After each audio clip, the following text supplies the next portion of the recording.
Pastor Flávio.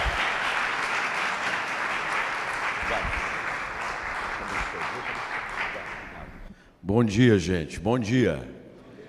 Graças a Deus. Eu sou carioca, para quem não sabe, estou na minha terra e, obviamente, usufruindo do privilégio de poder estar aqui com vocês, que têm feito um excelente trabalho. A verdade é que todos aqueles que se dispõem a fazer a obra de Deus são chamados para algo excelente. Deus não chama ninguém para algo que não seja menos do excelente. A excelência, ela não é medida por aquilo que eu julgo ou não ser excelente. A excelência está ligada ao cumprimento do chamado e do propósito pelo qual Deus me separou. Deus chamou pessoas para a excelência do seu ministério. E é por isso que eu tenho certeza de que, se você está aqui, você tem feito algo excelente. Porque foi-lhe confiado uma mensagem excelente, foi-lhe confiado um propósito excelente, para que você cumpra cabalmente, como Paulo escreve a Timóteo, o seu ministério. Ministério precisa ser cumprido cabalmente, integralmente, do início ao fim. Privilégio de poder estar aqui com o querido pastor Philip, com o Renê, e ver o que Deus tem feito através da vida deles. Eu conversava um pouquinho do caminho onde estou hospedado para cá, e depois que chegamos, sobre a visão que Deus tem dado a ele para a expansão do reino, sobre a escola Legacy, por aquilo que o Senhor tem dado a ele como estratégia. E que bom é saber de que pessoas como ele têm se disponibilizado a serem canais de Deus para ajudar a igreja no Brasil. Nós precisamos uns dos outros. Você sabia disso ou não? Nós precisamos uns dos outros. Quem é mais velho de igreja aqui deve lembrar de uma música que diz assim: eu preciso de você, você precisa de mim. Lembra dessa aí ou não? Nós precisamos de Cristo até o fim. E aí tinha aquela parte assim que eu não entendi até hoje, né? Sem tremer, sem vacilar. Aí entra a veia pentecostal. Mas nós precisamos uns dos outros. Uma manhã como essa muda o seu espírito. Só de você estar ao redor da mesa com alguém, tomando café, falando sobre coisas relacionadas ao reino, esse networking é extremamente importante. E somos gratos à ARC, que tem chegado ao Brasil com esse objetivo, de trazer pessoas para que haja essa comunhão, e através da troca de experiências e através de ferramentas que nos são apresentadas, possamos desenvolver aquilo que o Senhor tem colocado nas nossas mãos. Vamos ficar de pé? Eu quero compartilhar de uma forma muito sucinta algo que está no meu coração para o seu coração. Nós vamos à carta de Paulo aos Gálatas. Eu vi alguns colegas aqui queridos, vi o pastor Tiago Coelho, vi o Adiel, que orou aqui. Adiel, assim como eu, é filho, segunda geração de pastores nazarenos. Eu sou da Igreja do Nazareno em Campinas, e é bom ver gente querida, e espero que, se eu não vi você e não reconheci, espero que a partir de hoje nos vejamos mais frequentemente. Amém. Gálatas capítulo 1. Nós vamos ler um versículo apenas. Nós vamos ler o verso 10. E eu gostaria de fazer uma reflexão sobre esse texto que o apóstolo Paulo escreve nos minutos que temos nesta manhã. Diz assim o texto, eu leio da Nova Versão Transformadora. Acaso estou tentando conquistar a aprovação das pessoas?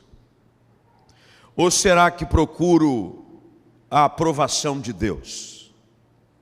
Se meu objetivo fosse agradar as pessoas, não seria servo de Cristo. Vamos ler de novo? Leia aí na sua versão, mas eu queria que você lesse audível. Não precisa, obviamente, ler audível para muito alto, mas para você se ouvir. Tá bom? Vamos juntos. Acaso estou tentando conquistar a aprovação das pessoas?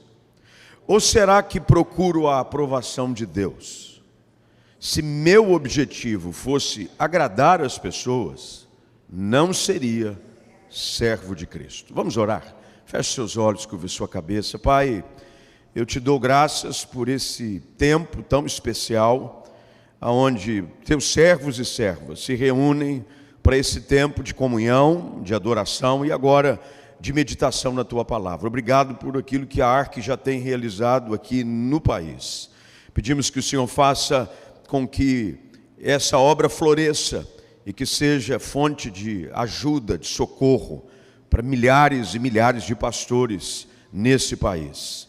Ajuda-nos agora nesse tempo diante da tua palavra, que o nosso entendimento esteja aberto e que possamos receber tudo aquilo que o Senhor preparou para nós nesta manhã. Oramos no nome de Jesus, o nosso Senhor e Salvador.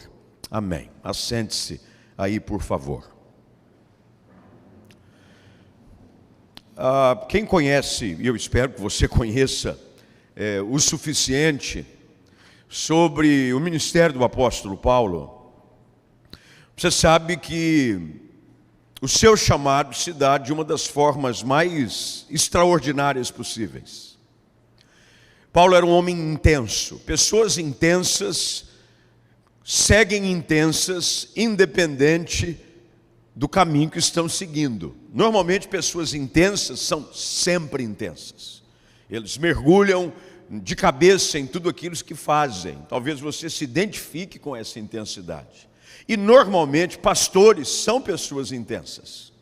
Eu me lembro que quando comecei o ministério, eu ouvi um pregador, desses pregadores simples, na rádio, onde eu achei interessante a explicação dele, dentro da sua simplicidade, mas com muita sinceridade, que ele dizia assim: Deus não gosta de lerdo, Deus não chama gente lerda.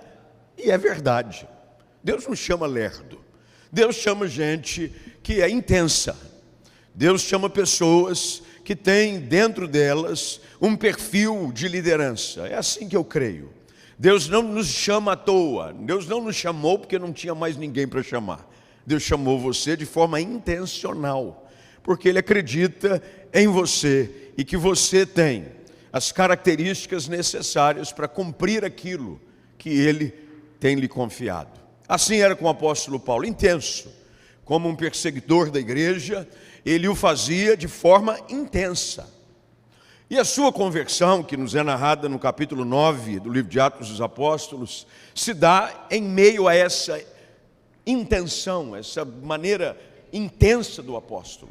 Ele estava indo buscar algumas cartas, porque ele havia consentido na morte de Estevão. As pessoas colocaram as suas vestes aos pés dele, ele era um guardador de vestes, enquanto apedrejavam Estevão. E ele, intenso, agora, indo para Damasco, vai buscar cartas que lhe dessem autoridade para lançar na prisão aqueles que eram os primeiros cristãos. Até que o seu encontro com Jesus se dá de uma maneira poderosa. Ele, no caminho, o Senhor se manifesta a ele é confrontado, dizendo: por que você me persegue, Paulo? Por que você me persegue?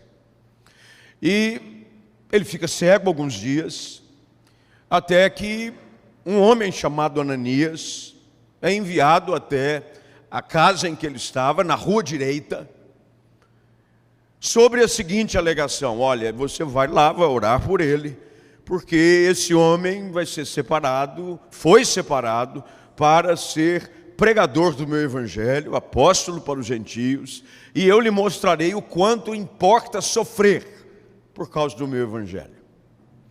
E Paulo, depois da sua experiência, sabemos, inclusive, nesse próprio texto que lemos, que ele se afasta durante 3 anos e meio, num tempo de imersão em Deus, na sua própria experiência com Deus, sendo preparado pelo próprio Senhor para cumprir o ministério que lhe havia sido chamado. E dentro dessa intenção de Paulo, de sempre buscar cumprir aquilo que Deus havia o chamado a fazer, ele encontra no caminho algumas distrações, não na sua própria vida, mas na vida da igreja como um todo. E infelizmente esse tipo de distração continua ainda presente nos nossos dias. Nós podemos ficar distraídos na nossa jornada ministerial, sendo superativos, fazendo coisas até mesmo relevantes, mas que fogem do propósito central por aquilo que fomos chamados. Se nós não cuidarmos, nós podemos permitir com que o hiperativismo da vida como um todo e a agenda imposta, até mesmo pelo modismo de certas épocas, nos tirem do propósito central para aquilo que fomos chamados. Portanto, quando Paulo agora escreve aos crentes da Galácia, essa é uma carta para uma região toda, e eu sou apaixonado pelas epístolas paulinas, porque Paulo, em cada uma delas, deixa claro de que ele estava firme no cumprimento do seu chamado e do seu propósito. O dia em que você perder o senso do seu propósito, seu chamado começa a correr risco. Vou repetir para você nunca mais esquecer.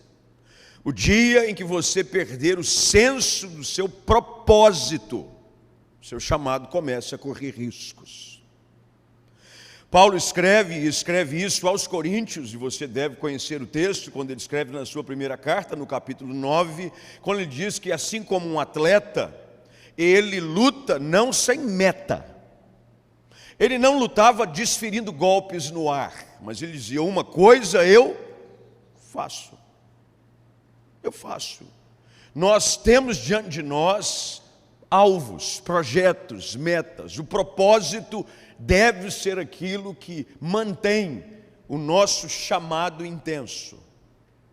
E nesse versículo que lemos, Paulo faz uma reflexão com as pessoas que são alvos dessa carta, mas eu tenho por certo também de que é uma autorreflexão. Ele faz duas perguntas, e essas perguntas precisam ser respondidas todos os dias por cada um de nós no chamado ministerial. As perguntas estão claras, e eu não quero aqui revelar nada de que talvez você já não o conheça no próprio texto, mas eu quero ajudá-los nesta manhã a renovar, quem sabe, o seu senso de propósito e chamado. As perguntas são essas: eu estou tentando conquistar a aprovação das pessoas? Ou será que eu estou tentando procurar a aprovação de Deus? As perguntas, elas são dentro do mesmo contexto, mas elas são ambíguas. Normalmente, a aprovação de Deus nem sempre está vinculada à aprovação dos homens. E nem sempre a aprovação dos homens está alinhada com a aprovação de Deus. Você pode receber aplauso dos homens, mas não receber aplausos de Deus. E você pode estar recebendo aplausos de Deus e cara feia dos homens. O que precisa estar claro é qual é esse senso de propósito da intenção pela qual Deus te chamou. Quais são as nossas motivações? Por que você está aqui hoje de manhã? Por que você faz aquilo que está fazendo? Por que você está hoje à frente de um trabalho, de uma igreja, de um ministério? Por quê? Quais são as suas motivações? Cada um de nós tem a sua história. Eu tenho a minha. Eu durante muito tempo trabalhei no meio secular numa multinacional. Meu chamado se deu muito cedo. Eu tinha 16 para 17 anos, mas eu fugi do meu chamado ministerial, porque meu pai já era pastor, e eu falei, é um momento difícil, a igreja ainda muito pequena, não havia tantas facilidades como hoje nós conseguimos encontrar, até mesmo pelo avanço da tecnologia, pelo crescimento da própria igreja no Brasil. Uma reunião como essa aqui, 50 anos atrás, era, meu irmão, era ouro, não tinha. Aqueles aqui que têm um pouquinho mais de KM rodado no ministério, hão de concordar de que reuniões como essas eram raríssimas. Era um congresso aqui, outro acolá, que era oneroso e você não tinha condição de ir. Pastores pobres viviam isolados, sem muito recurso, e eu crescendo dentro daquele contexto, pensei comigo mesmo, estou fora, vou arrumar outra coisa para fazer. E fugi do meu chamado desde cedo. Mas quem Deus chama, não adianta fugir. Uma hora ou outra, Ele te pega. Até que eu estava bem mesmo, no sentido financeiro, no sentido de cumprimento, de trabalho, e Deus me chamou. E quando Ele me chama novamente, eu abri mão de tudo, abri mão da minha empresa que eu trabalhava, abri mão de um bom salário, abri mão de uma carreira e mergulhei no ministério pastoral de cabeça. Mas o que me fez mergulhar foi as motivações as quais claramente se tornaram evidentes diante dos meus olhos. Muito paralelo com aquilo, e óbvio que eu não estou tentando me colocar no mesmo nível, mas apenas mais ou menos traçando um paralelo sobre a mesma experiência que o apóstolo Paulo tem, de deixar com intenção, com intensividade, aquilo que ele fazia, para agora com intensidade fazer outra coisa. E eu abri mão e saí, mergulhei de cabeça. Desde muito cedo mergulhei de cabeça, porque eu entendia muito claramente as motivações que me levavam a fazer aquilo que Deus estava me chamando a fazer. As minhas motivações. Quais são as suas motivações? O que te leva a ir todos os domingos para o púlpito de uma igreja? O que te leva a estar envolvido no ministério durante a semana? O que te leva? É a paixão pelo chamado? É a paixão por almas? É cumprir o seu chamado? Quais são as suas motivações? Eu tenho descoberto na caminhada ministerial de que o que nos move e o que nos dá direção são as nossas motivações. Nem sempre nós vamos ter um cenário ideal a nosso favor, mas nós precisamos manter sempre acesa a chama da motivação no nosso coração. Num tempo como esse, onde a igreja passou por um chacoalhão, a pandemia colocou a igreja diante de novos desafios. O desafio de descobrir como ser igreja nesse tempo diferente, aonde a gente fazia as coisas até então de uma forma quase que tradicional. Você chegava, sabia como ia ser o domingo, você organizava a semana, o culto, e de repente não pode se reunir presencialmente, não pode se mais cumprir com a agenda da semana, e todo mundo é empurrado para dentro de casa, e você que estava acostumado, quase que no piloto automático, a desenvolver o seu ministério pastoral, se viu diante do desafio de aprender a pastorear de novo. Eu não sei você, mas eu tive que aprender a pastorear de novo, de um jeito diferente. Até porque se você não aprender a pastorear de novo, de um jeito diferente, você vai ficar para trás, hein? Se você não aprender a fazer uma leitura desse tempo novo, você vai ficar para trás. E infelizmente, muitos já têm ficado para trás. Dentro desse propósito de motivação, Paulo faz essa pergunta: qual é o meu chamado? Qual é aquilo que me leva a viver o que Deus tem me chamado a viver? E na vida espiritual, assim como no ministério, essas motivações sobre chamado, sobre propósito, sobre estratégia, elas caminham quase que juntas. E eu queria aqui, dentro dos minutos que me deram, obviamente, compartilhar com você alguns pontos que não podem ser negociados para que você cumpra o seu ministério com excelência e com senso de propósito. E se você puder anotar em algum lugar, eu preciso muito que você o faça, porque eu tenho certeza que vai lhe ser útil, porque me tem sido útil, já nesses 27 para 28 anos de ministério pastoral que eu faço esse ano. Uma coisa que Paulo jamais negocia, e dentro dessa pergunta que ele faz, ele encontra facilidade para responder, era o senso claro do seu chamado.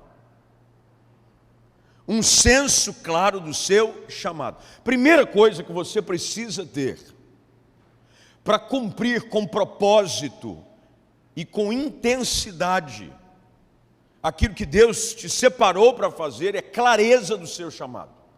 Eu preciso entender e ter clareza no meu coração que foi Deus quem me chamou.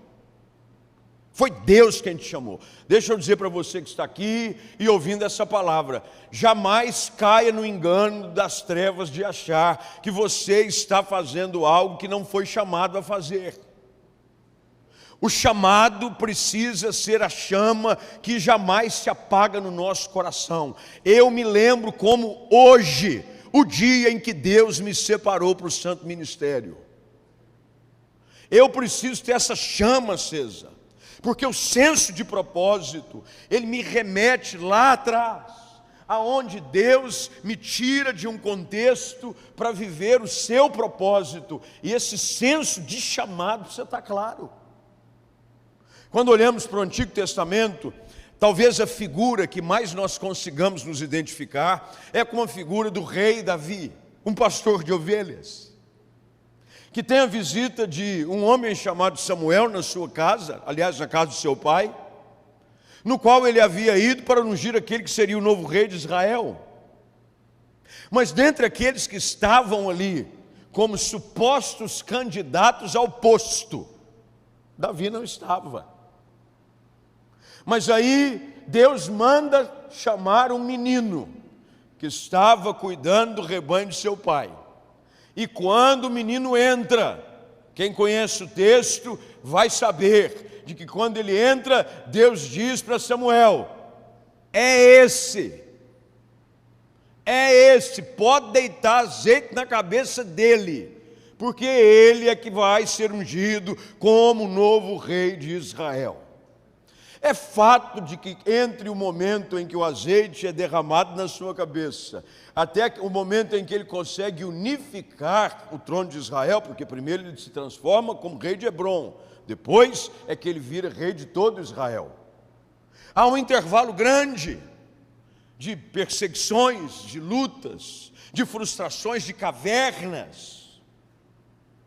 Mas em todo momento, pode ter certeza, se havia uma convicção clara no coração de Davi, era do senso de chamado claro que havia sido derramado sobre a sua vida. No meio da nossa caminhada, haverão percalços, haverão dias difíceis, haverão dias em que as circunstâncias vão querer nos convencer de que a gente está fazendo coisas que a gente não devia estar fazendo, mas é nessa hora que você precisa sentir o azeite na sua cabeça mais uma vez. E se lembrar, eu me lembro do dia em que um pastor pregou uma mensagem, e no apelo eu saí do meu lugar e fui ao altar, e o Espírito Santo falou comigo. E a partir daquele dia eu senti claramente a voz de Deus me chamando e me separando para o santo ministério. Você não pode permitir com que essa chama do chamado se apague no seu coração, meu irmão e minha irmã. O chamado de Deus ardendo no meu coração. Paulo tinha isso claro. Paulo sabia quem o havia chamado. Ele sabia que não era uma aventura pessoal. Ele sabia de que não era algo que havia sido construído na sua cabeça. Jesus havia se manifestado a ele. Meus irmãos, Jesus se manifestou a nós também. Deus te chamou, e Ele te chamou pelo seu nome. E você precisa ter essa força, que eu chamo de força matriz para o ministério, que nos dá sustentação para os dias difíceis da caminhada ministerial. Porque nem sempre nós vamos receber a aprovação dos homens. Se você quiser jogar para a torcida, você vai criar problema. Mas enquanto você estiver fiel ao seu chamado, pouco importa por vezes os que as pessoas estão dizendo ou julgando. O importante é você saber: eu estou sendo fiel àquele que me chamou. Você precisa ser fiel ao seu chamado, a não negociar o seu chamado. Não há pastor que não enfrente provas. Paulo chega a dizer que havia tremores do lado de fora e temores do lado de dentro. Problemas, todos nós temos. O que não tiver, atire a primeira pedra. Dentro do seu conceito, dentro do seu contexto. Às vezes você olha para alguém que está vivendo um ministério que você julga ser o ideal para a sua vida. E você diz: isso aí não tem problema, isso aí é só uma maravilha, isso aí é só foto bonita, isso aí só posta foto de igreja cheia, isso aí está voando, hein? Sabe de nada, inocente. Todos nós temos as nossas lutas, todos nós temos os nossos desafios, mas o que nos deve levar ao terreno comum é o nosso senso claro de chamado. Eu vos escolhi, Jesus diz, eu vos designei para que vades e des fruto. Eu vos escolhi. Não fostes vós que me escolhestes a mim, mas eu te escolhi. Foi Jesus que te chamou, meu irmão. Jesus te chamou. Você precisa sair daqui hoje de manhã dizendo: eu fui chamado por Deus. Você precisa sair daqui hoje assim. Você não precisa sair daqui dizendo: eu vou voltar para a igreja, eu vou cumprir o meu trabalho. Nós não somos, até aqui dentro do contexto da igreja brasileira e da maneira como a lei trabalhista enxerga o pastor, porque não sei se você sabe, pastor não é considerado sequer uma classe profissional no Brasil. Não é um sacerdócio. Tanto é que se pastor tenta fazer qualquer tipo de vínculo em trabalhista, pedir direito, entrar com ação, se lasca. Porque é sacerdócio. Entende-se que o sacerdócio você devia estar fazendo até era de graça. Sacerdócio. Você não pode estar indo trabalhar, porque você não, eu tenho que falar, porque eu tenho que trabalhar, porque se eu não trabalhar, se eu não for pregar, se a igreja não for para frente, eu não tenho como pagar minhas contas, se a igreja não for para frente, eu não tenho como pagar a escola dos meus filhos. Se você está com essas dúvidas na sua cabeça, é hora de você rever o seu chamado. Nós não fomos chamados para essas coisas são consequências naturais de quem está fazendo a obra de Deus. Mas a chama que deve ser o dinamite, o dínamo no coração de cada um de nós, é o chamado de Deus. Eu fui chamado por Deus, eu vou fazer a obra de Deus, eu ponho a mão no arado e não olho para trás, e enquanto eu cumpro o meu chamado, Deus me abençoa. É assim que funciona, gente. Cumpra o seu chamado e a bênção de Deus vai te acompanhar. Paulo tinha certeza do seu chamado. Segunda coisa que o apóstolo Paulo tinha, que ele busca responder dentro dessas perguntas, porque ele fala de objetivo. Objetivo, final do verso 10 é: se o meu objetivo fosse agradar as pessoas, eu não seria servo de Cristo. Quer dizer que Paulo tinha um objetivo, alvo. E o que o ajudava a manter-se fiel a esse alvo era um compromisso. Pessoas que são chamadas são pessoas comprometidas. Não existe chamado que não envolva compromisso. O chamado, um homem de Deus, ele é homem de Deus. Uma mulher de Deus é uma mulher de Deus. Ele não é parcialmente de Deus, ele não é enquanto está na igreja de Deus, ele é de Deus o tempo todo. Compromisso. Paulo escreve a Timóteo dizendo: nenhum soldado se envolve com as coisas deste mundo. Antes o seu prazer está em satisfazer a vontade daquele que o arregimentou.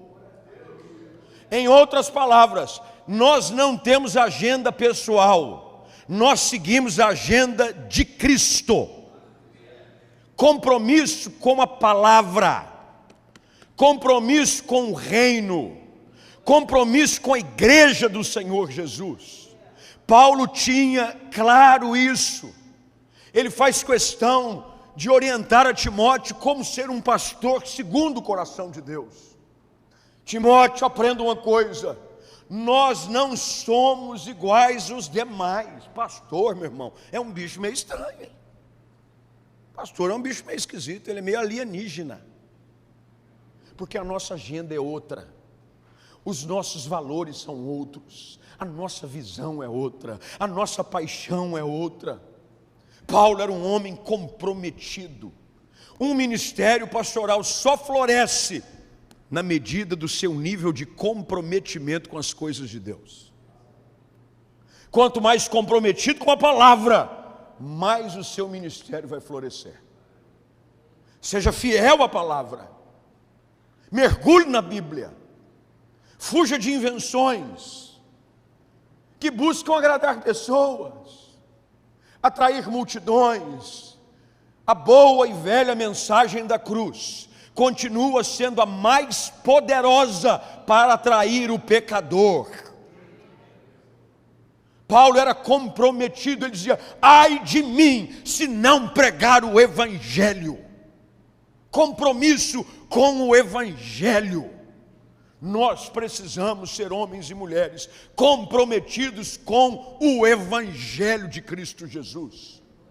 Neste própria epístola, Paulo chega a ponto de dizer: se alguém vier e apresentar um evangelho diferente do que esse que nós vos temos pregado, seja amaldiçoado. O nosso compromisso é com a verdade bíblica. Um homem de Deus é um homem comprometido com a palavra de Deus. Não são com os modismos, não são com as técnicas. Meus irmãos, toda ferramenta, ela é útil para o crescimento, contanto que ela esteja alinhada com a palavra. A gente usa de tudo, como eu disse. Você precisa aprender a ser pastor nesse novo tempo, usar rede social, transmissão. A gente tem que fazer agora uma série de coisas e adaptações. Lá na igreja nós investimos só nesse começo de ano quase R$500 mil só comprando equipamento novo. Comprando equipamento novo, câmera, transmissão, não sei o que, uma fortuna. O dólar disparou, já era caro. O dólar disparou, ficou mais caro ainda. Mas, meus irmãos, todas essas ferramentas que são úteis, são importantes, são necessárias, perdem o seu valor se aquilo que você está apresentando através delas não é o Evangelho. Paulo era comprometido com o Evangelho. Paulo era comprometido com a palavra. Paulo era comprometido com o estilo de vida de santidade. Meus irmãos e irmãs, o DNA de um homem de Deus é uma vida de pureza e santidade. Nós temos que ser gente santa, pura, não contaminadas com as coisas desse mundo.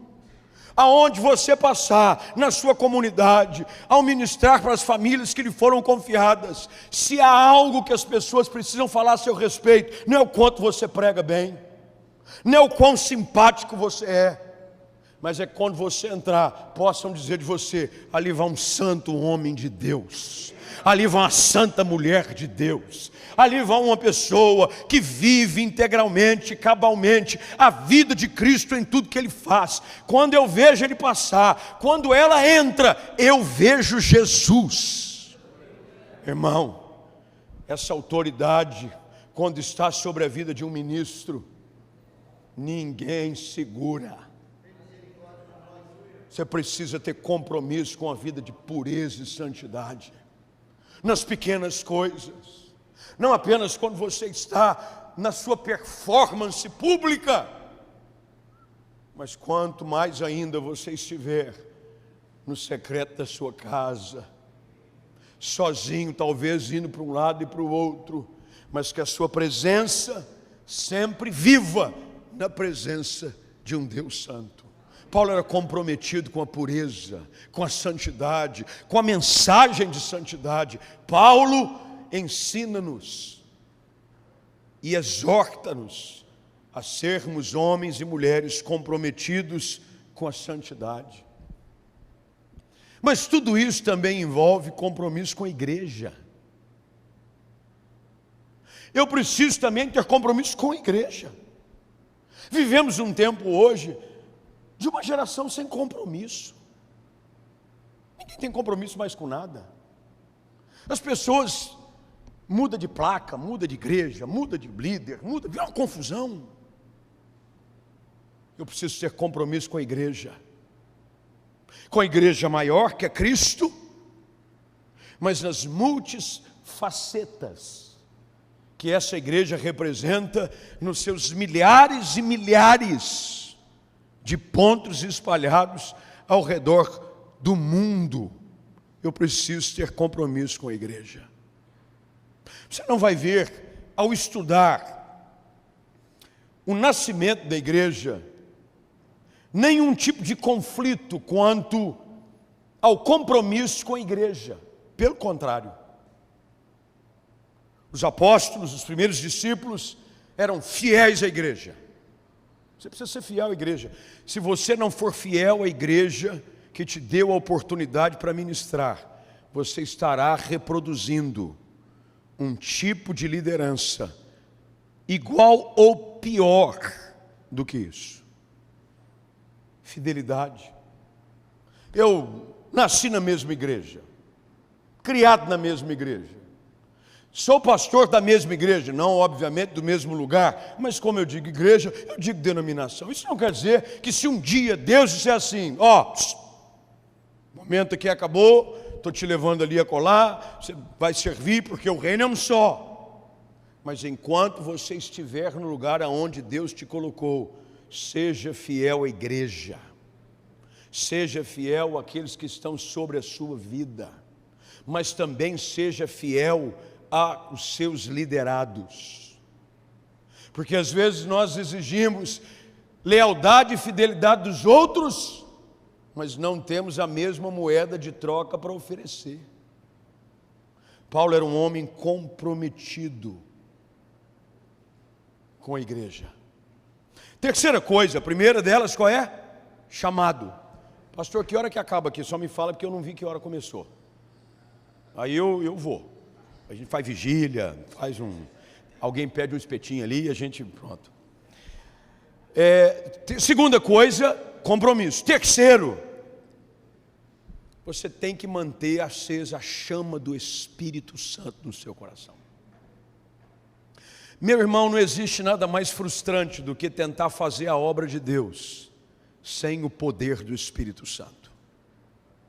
Jesus faz questão de alertar os discípulos, antes de ser assunto aos céus, sobre o risco que eles corriam em se meter a fazer qualquer coisa sem que antes do alto recebessem poder. Ele disse, vocês não saiam daqui, não se metam a fazer nada sem que antes do alto venha o cumprimento da promessa do derramamento do Espírito. Até que um dia, Atos capítulo 2, eles estavam unidos, perseverando em oração, quando de repente, um som como de um vento impetuoso enche o lugar onde eles estavam. Línguas como de fogo são distribuídas sobre a cabeça de cada um deles. Eles se põem a falar em outras línguas, bênção, fogo, Pentecoste. Mas meu irmão, fogo, vento, Pentecoste só vem com um propósito: pregar o Evangelho. Eles saem pelas ruas de Jerusalém, e as pessoas que ali estavam participando das festividades da ocasião começam a ser impactadas pelo poder do Espírito Santo através da vida da igreja. Ouvia-se falar das maravilhas de Deus no seu próprio idioma. Era Deus manifestando a sua graça, o seu poder através da boca de um povo cheio do Espírito Santo. Pedro se levanta e prega uma mensagem tão ungida, tão poderosa, que 3.000 são batizados num só dia. Eu não sei se você já teve essa experiência. Eu nunca tive. Já imaginou? Num culto, Deus te toma de um jeito que você começa a pregar. E ao pregar, era como se o próprio Deus falasse com as pessoas. E o movimento foi tão grande que 3.000 batizados. Eu não sei onde eles batizaram esse povo. Deve ter pego tudo que é tanque, que alimentava a ovelha. Bota água nele aí, joga água nele ali. Joga 3.000 batizados. Foram ao tanque de Siloé, sei lá onde eles foram. Quem já teve Israel sabe que é cheio de tanquinho aqui e acolá. Molha esse pessoal, água neles. Mas por causa da chama do Espírito Santo. João Wesley, o pai do metodismo, bem, deram esse nome a ele, porque ele mesmo nem sabia que estava fundando o metodismo. Depois é que fizeram, não, ele é o pai do metodismo. Mas ele mesmo nunca concordou com a ideia. Mas ele dizia o seguinte: eu me coloco em chamas, e o povo vem me ver queimar. Você precisa todos os dias buscar lenha nova para o seu coração. Ah, meu irmão, não tente fazer nada na sua própria força. Não tente fazer nada na sua própria eloquência. Não tente fazer nada com estratégias de marketing. Tudo é válido, nós temos que usar tudo isso. Nós usamos, eu uso. Um propósito como esse da ARC é uma estratégia.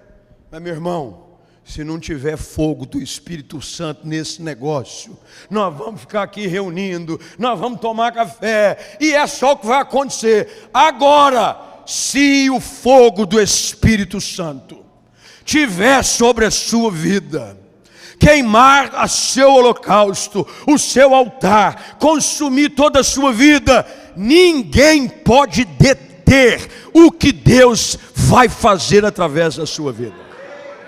Fogo do Espírito, chama do Espírito, é o fogo do Espírito. Meu irmão, é o coração em chamas que faz do pastor o que ele é. Não existe nada mais triste do que um pastor com um coração apagado. Você só vê cinzas, só fumega. Um dia ele já pegou fogo, um dia Deus já usou, um dia ele já... Hoje, sabe quando você termina o churrasco? Sabe o churrasco? Aí fica só aquela cinzinha branca, aquele negócio que não serve para assar a carne, porque já não tem o calor necessário. Mas também não serve para jogar fora. Aí fica aquele negócio, porque tem que esperar esfriar. Não é nenhum nem outro. Irmão, você precisa ser aquele momento do churrasco, que você tem que andar sempre com um copinho de água do lado. Porque de repente a chama começa a subir tanto, que você tem que jogar uma aguinha assim embaixo. O homem está pegando muito fogo. O homem está pegando. Você precisa ser homem do fogo. Homem do fogo. Busque a Deus. Paulo era comprometido com o Espírito Santo. O Espírito Santo. Não existe método mais frutífero para o ministério do que a chama do Espírito queimando no peito de um pregador. Não existe. E se você der os outros recursos, aí é que ninguém segura. Agora saiba de uma coisa, Deus sempre vai colocar os recursos, todas as parafernálias, que assim a gente usa de uma forma mais simples, para se referir. Deus vai colocar essas coisas sempre na mão de gente com o coração em chamas. Coração em chamas. Minha oração para você hoje de manhã é que você saia daqui em chamas para Deus. Que você suba no púlpito da sua igreja com um compromisso. Eu não posso subir para pregar enquanto meu coração não estiver inflamado do Espírito Santo. Eu tenho que subir para falar apaixonadamente, apaixonado pelas almas, pelos pobres, pelos necessitados, pelo mundo perdido. A igreja precisa de homens e mulheres apaixonados pelas almas perdidas. E isso só quem pode nos dar é o fogo do Espírito Santo. Em nós mesmos, nós não temos essa tendência, meu irmão. Quem precisa colocar isso em nós é o fogo do Espírito. Quarto lugar para a gente terminando. Caráter. Paulo era um homem que tinha clareza de que o ministério só poderia ser desenvolvido com caráter. O fruto da santificação é um coração inclinado para Deus. E o que determina esse tipo de conduta é o que é refletido na sua vida como um todo. Você precisa ser um homem de caráter, uma mulher de caráter. Gente, que quando alguém cita o seu nome, as pessoas dizem, é gente séria. Eu confesso que eu tenho uma certa dificuldade com essa dicotomia que é feita entre fogo do Espírito e caráter. Você não encontra isso na Bíblia. A gente encontra em alguns lugares por aí, mas na Bíblia não. As duas coisas sempre caminham juntas. Homens cheios do Espírito Santo são homens de caráter. É gente séria. Ele não é só inflamado no altar, mas ele é um bom marido. Ele é um excelente pai. Ele é um bom cidadão. Ele é alguém que a sua voz é ouvida sempre com temperança. Ele é alguém sábio. Ele é imparcial. Seus relacionamentos são sinceros. É alguém de caráter. Caráter. Tanto é que Paulo escreve a Timóteo: procura apresentar-se a Deus como obreiro aprovado, que não tem do que se envergonhar. Aí depois ele diz, e que maneja bem a palavra da verdade. Mas nós precisamos ser gente de cara limpa. Cara limpa. Em que a nossa vida é, antigamente a gente dizia um livro aberto, né? A minha vida é um livro aberto. Hoje a minha vida é um telefone desbloqueado. Não tem senha. Qualquer um pode pegar. Qualquer um pode pegar. Minhas filhas têm acesso ao meu telefone, minha esposa tem acesso ao meu telefone. Esses dias um amigo me ensinou, quando eu digo esses dias, já faz algum tempinho, ele diz assim, sabia? Aliás, é um pastor conhecido que me falou, rapaz, esse negócio do Instagram, esses dias eu estava com uma pessoa da igreja e eu estava ensinando ele a como encontrar uma pessoa, acho que era uma tag que ele estava querendo seguir. Aí eu fui naquela lupinha do Instagram. Tem uma lupa no Instagram, já viu? Que você tem lá o negócio, aí tem uma opção que tem uma lupa. Eu cliquei na lupa. Rapaz, a quantidade de coisas imorais que apareceu na lupa foi um negócio absurdo. Eu falei, mas e aí? Ele falou, não, é que a lupa, ela sugere para o usuário, para o perfil, aquilo que normalmente ele está acostumado a ver. Eu falei, imagina se Jesus apertar a lupa de um povo aí. Caráter limpo. Não tem do que se envergonhar. Eu, como disse, fui criado dentro de um lar pastoral. E eu, quando garoto, meu pai não é um homem de estatura muito alta. Ele deve ter 1,72 m. Eu tenho 1,83 m, então dá aquela diferença. Mas quando eu era garoto, ele era um gigante para mim. Todo pai para um filho pequeno é um gigante. E eu percebia que meu pai sempre andava assim, meu pai, queixo levantado. Um dia eu perguntei para minha mãe, falei, mãe, por que papai anda assim? Aí minha mãe, eu acho que querendo impressionar o filho, e disse assim, é porque seu pai não precisa se envergonhar de nada. Ele pode andar de cabeça erguida. Você já ouviu essa expressão? Ergue a sua cabeça. Tem gente que tem que andar assim, ó, em alguns lugares. Encontra gente em alguns corredores, tem que fazer assim, ó. É gente de caráter. O que a igreja precisa é de homens e mulheres cheios do Espírito, mas de caráter. De caráter, gente de verdade. Caráter. Paulo era um homem de caráter.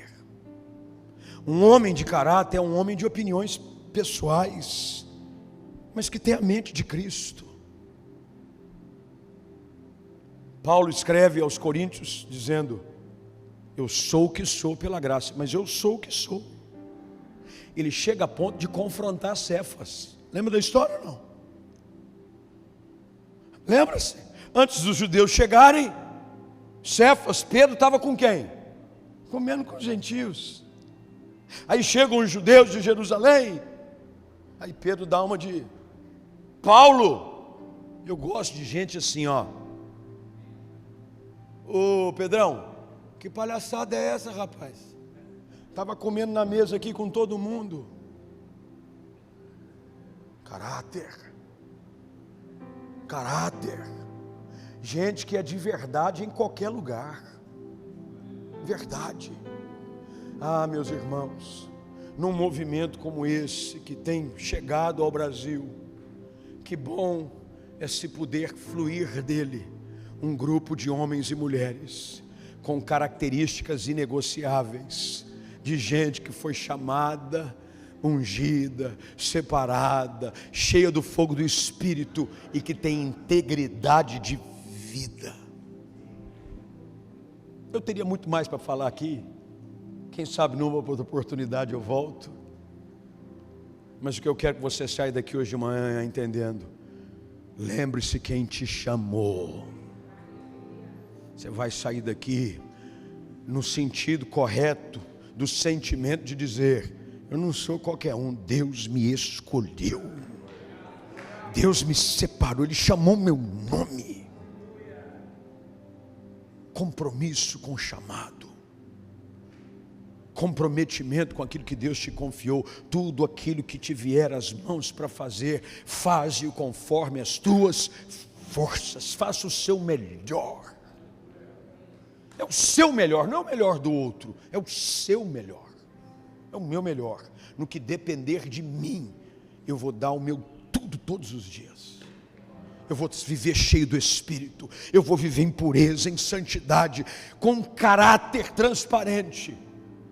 Porque se Deus levantar um exército de homens e mulheres assim, se prepare, porque a colheita no Brasil será sem precedentes. Deus está à procura de homens e mulheres comprometidos com a sua palavra, com o seu evangelho, cheio do Espírito Santo. E nós vamos sair pelas ruas do Rio, pelo estado do Rio, pelos estados do Brasil e pelas nações do mundo. E nós poderemos mais uma vez cantar o que o velho hino sempre nos ensinou, e os mais velhos da igreja talvez o reconheçam: ninguém detém, é obra santa. Nem Satã, nem o mundo todo pode apagar esse ardor. Ninguém detém, é obra santa. Essa causa é do Senhor. Vamos orar, fique de pé.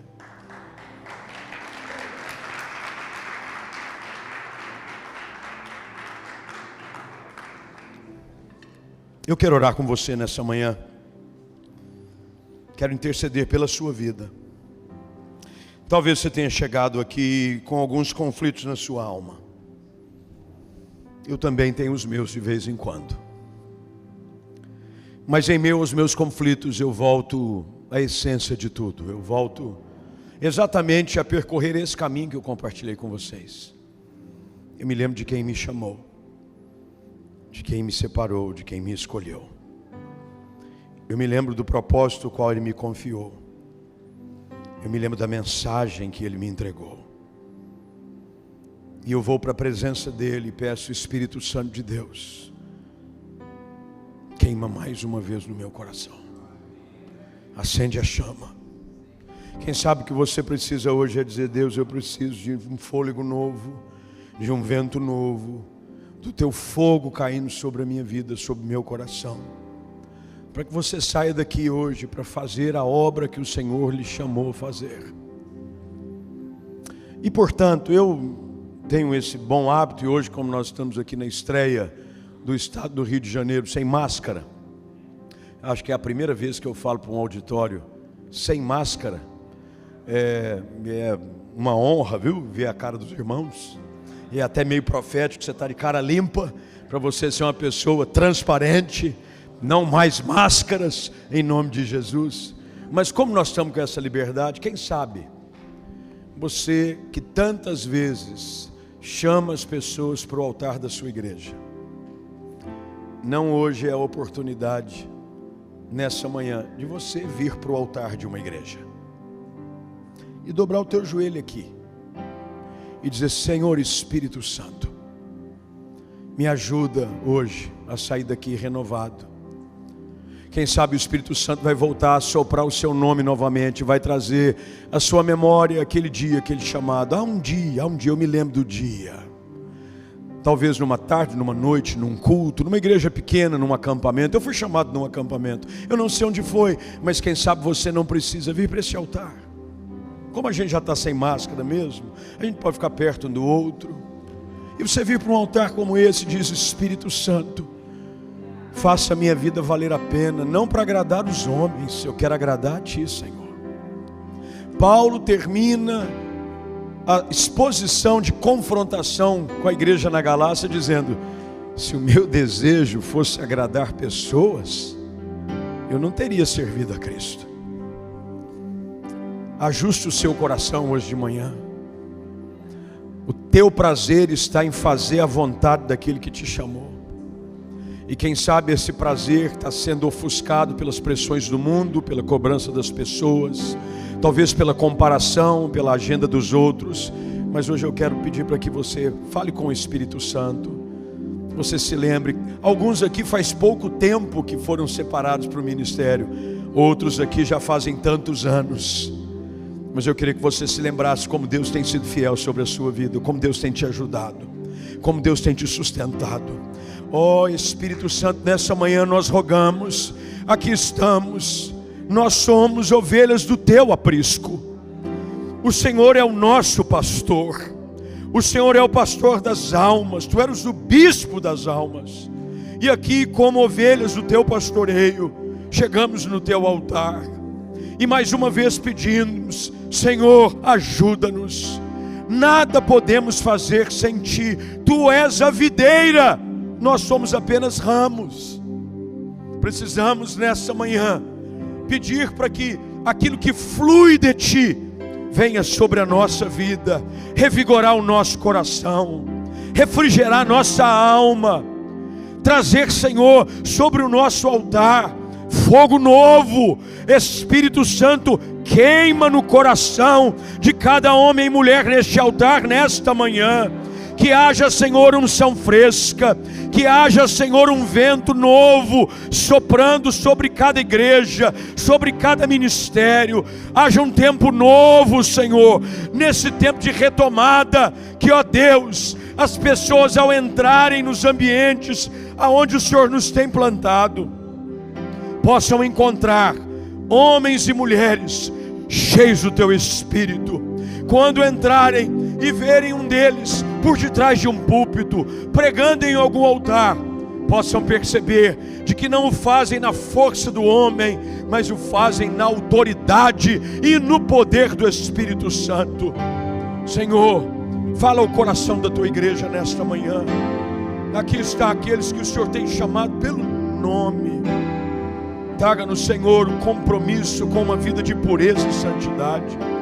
Se há alguma coisa em nós que não Te agrada, que não está em conformidade com a Tua palavra para a nossa vida, repetimos a oração do salmista: vê se em mim há algum caminho mau e guia-me pelo caminho eterno, Senhor. Sonda-nos, conhece-nos, tira de nós pensamentos, intenções, ações, palavras que não são compatíveis com homens e mulheres de Deus.